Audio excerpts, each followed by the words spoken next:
Welcome to round 2 of the Unit 1 Lesson 2 dictation video. Just like in the first round of videos, I'm going to prompt you with 5 English sentences, and it's going to be your job to try to translate those sentences into Korean. The first sentence I would like you to try is, I have a computer.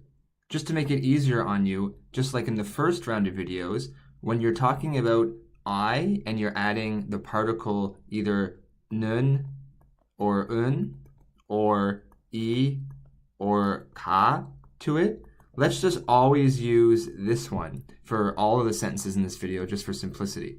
Also, remember that you haven't really learned about formality, and you could always use na or 저 to refer to I.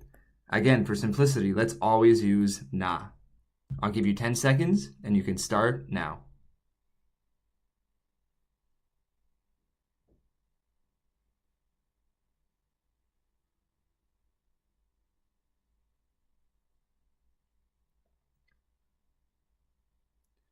Okay, as I said, let's use the informal na in these sentences. So that's I, which is going to be the subject of my sentence. So I'll put that here. Again, if I wanted to, I could use, actually, it would actually say 내가. I could use 가 if I wanted to. But that would, in theory, have the same translation as I have a computer, but the meaning would be subtly different. And I talk about this throughout my lessons. And it's something that, in my opinion, in lesson 2, you don't really need to worry about right now. Let's just use 는, and we'll talk about the differences between saying 내가 and 나는 in later lessons.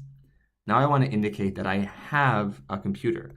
We learned in lesson 2 that if you want to indicate that you have something, what you should do is put the noun here. So I'm going to put the word for computer here. And the word for computer in Korean is actually just computer, which is actually just the English word. So it's spelled like this.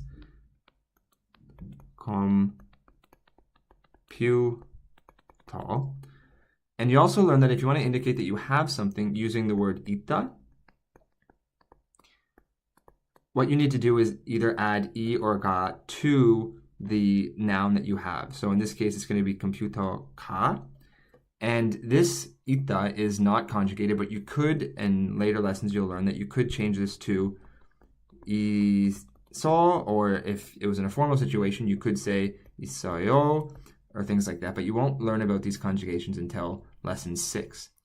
This sentence would read, 나는 컴퓨터가 있다. The next sentence I would like you to try is, I am at the hotel. I want to point out that I'm actually not saying I am in the hotel, and instead I'm just saying that I'm at the hotel.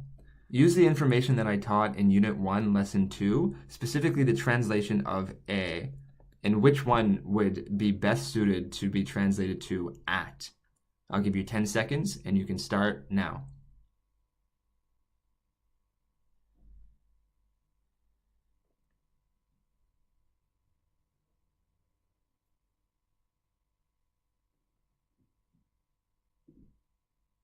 Okay, because I is the subject, and I'm going to start the sentence the same as the one above.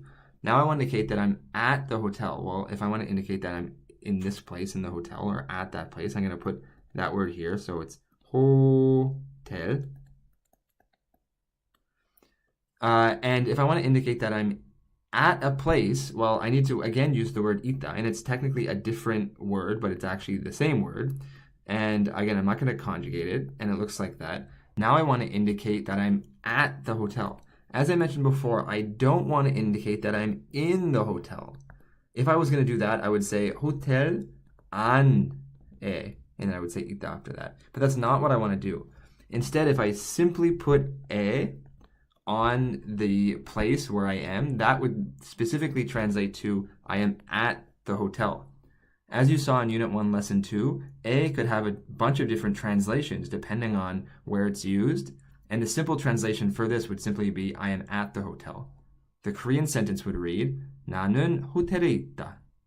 The next sentence I would like you to try is the bag or backpack is at the hotel. I'll give you 10 seconds, and you can start now.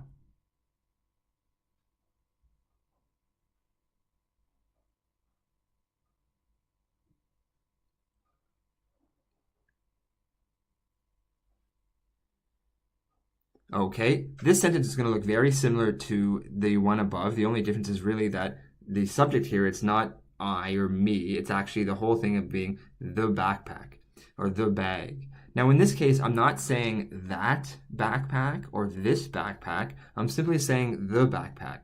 And there actually is no real way of translating the word the into Korean. And actually just eliminating it from the sentence is really what you would do. There really is no way. So I would actually start the sentence simply by saying 가방. And in English, if I just said bag is at the hotel or backpack is at the hotel, that wouldn't make sense. I would actually have to say the backpack or a backpack, and depending on the context or the situation, both could in theory be correct. But in Korean, there is no way to actually refer to either the backpack or a backpack, and it's simply referred to by context. Now, really, the rest of the sentence looks the same. I'm going to put the same which I saw above here. Well, I saw nun in this situation because na ends in a vowel, but kabang ends in a consonant. So I have to put kabang and not kabang nun. Now, the bag is at the hotel, but not in the hotel. So I'm going to do the exact same thing. So it's going to be hotel, because that's the place where the thing is. And again, I put ita. Again, ita is not conjugated, but you could do it by saying 있어 or 있어요 or 있습니다 or anything that you will learn later in lesson 6. This sentence would read 가방은 호텔에 있다. The next sentence I would like you to try is the car is in front of the house. I'll give you 10 seconds and you can start now.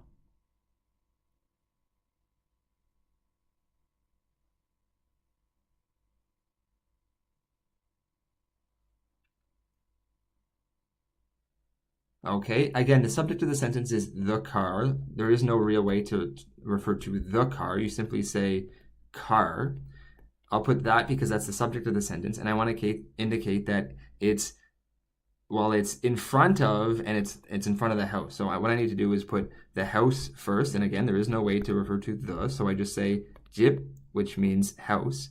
If I said just 집에 있다, that would mean that the car is at the house, but that's not what I want to indicate. I want to specifically indicate that it's in front of the house. So I don't put a specifically and directly onto 집. What I need to do is find the word for in front, which is 앞. So I need to put 앞 here, and there should be a space here. This doesn't look like there's much of a space, but there should be a space. And then I put a onto that. So it would read 차는 집 앞에 있다. The next sentence I would like you to try is that building is next to the bank. Let's use the that as if somebody said something in a previous sentence and you were referring to that building from the sentence that was previously said. So for example, if somebody said, hey, where is that building? And you would be responding by saying, that building, as in the one that you just referred to, that building is next to the bank. I'll give you 10 seconds and you can start now.